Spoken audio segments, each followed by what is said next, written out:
महाराष्ट्राच्या राजकारणात काही हालचाली अशा असतात ज्या बातम्यांमध्ये दिसत नाहीत, पण ज्यांचे परिणाम थेट सत्तेवर होतात. गुपचूप झालेल्या भेटी, बंद दाराआडच्या चर्चा आणि निमित्त म्हणून सांगितलेले कार्यक्रम, हे सगळं जर एकत्र जोडलं तर एकच प्रश्न उभा राहतो. शरद पवार आणि अजित पवार खरंच पुन्हा जवळ येतायत का? नमस्कार, मी सूरज आणि तुम्ही पाहत आहात महाराष्ट्र 360. आज आपण उलगडणार आहोत या भेटीमागचं राजकीय गणित.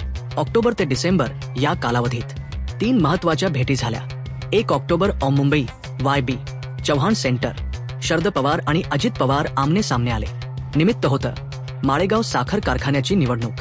13 नोव्हेंबर सातारा, जयंत पाटील आणि प्रफुल्ल पटेल एका लग्नात भेटले. 12 डिसेंबर पवारांचा निवास, वाढदिवसाचं स्नेहभोजन. शरद पवार, अजित पवार, सुप्रिया सुळे, प्रफुल्ल पटेल सगळे एकत्र. ही सगळी निमित्त वेगवेगळी होती, पण चर्चा एकच होती, पुढचं राजकारण काय.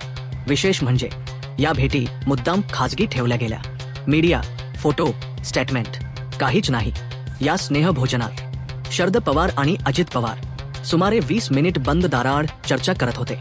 आणि याच ठिकाणी पहिली राजकीय ठिणगी उडाली. या डिनरला देशातील मोठे उद्योगपती, राष्ट्रीय पातळीवरील नेते आणि विविध पक्षांचे दिग्गज उपस्थित होते.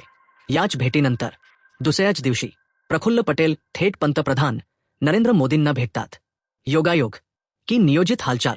या सगळ्यानंतर शरद पवार गटाकडून स्पष्ट शब्दात सांगण्यात आलं, दोन्ही राष्ट्रवादी एकत्र येणार नाहीत. पण लगेचच शरद पवारांचंच ट्विट समोर आलं. अनेक आमदारांची भावना आहे की दोन्ही गट एकत्र यावे. म्हणजे दरवाजा बंद दाखवला पण कडी लावली नाही. जर आपण मागे वळून पाहिलं तर काही गोष्टी लक्षात येतात. सुप्रिया सुळे खासदार झाल्या, रोहित पवार आमदार झाले, माळेगाव कारखाना अजित पवारांकडे गेला, पार्थ पवारांचे प्रश्न शांत झाले. सार्वजनिक भांडण दिसत होतं पण आतून संघर्ष नव्हताच, अशी चर्चा कायम राहिली. म्हणजे पवार एकच आहेत, फक्त भूमिका वेगवेगळ्या. आता येतो मुद्द्याच्या जागी. पुणे महानगरपालिका 2017 पासून पुणे भाजपकडे आहे. राष्ट्रवादीचा बालेकिल्ला कोसळलाय. आज परिस्थिती अशी आहे की राष्ट्रवादीकडे तगडे उमेदवार नाहीत. जुने नगरसेवक अजित पवार गटात गेले. भाजप हजारो कोटींची काम दाखवत आहे आणि म्हणूनच चर्चा सुरू झाली. PMC साठी दोन्ही राष्ट्रवादी एकत्र येणार. पण प्रश्न असा आहे, जर शरद पवार आणि अजित पवार खरंच एकत्र आले तर जे आमदार शेवटपर्यंत शरद पवारांसोबत राहिले, ज्यांनी मंत्रीपदाची संधी सोडली, ज्यांनी एकनिष्ठता जपली, त्यांचं काय? जयंत पाटील पराभूत नेते, स्थानिक कार्यकर्ते, त्यांना काय मिळालं? नगरपरिषद निवडणुकात ते एकटे लढले, कोणीही पाठीशी उभं राहिलं नाही. खरं तर शरद पवारांनी हिंट आधीच दिली होती. 1 डिसेंबर मागील वर्ष अजित पवार, प्रफुल्ल पटेल, भुजबळ हे सगळे शरद पवारांना भेटले होते.